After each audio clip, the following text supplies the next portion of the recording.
This magnetic screen door is actually much better than what I expected it to be when I first saw it. So first off, there are just some really great features. It does seem to be really nice quality, and it really did prevent the bugs from getting inside the house. It is a magnetic strip along, it's like especially along the zipper.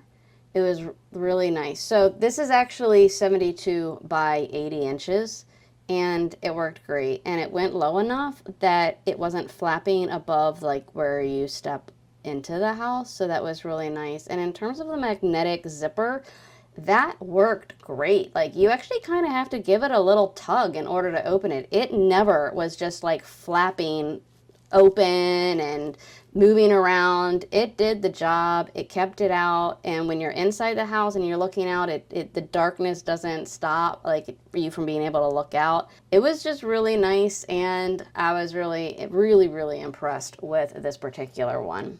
I hope you found this video helpful.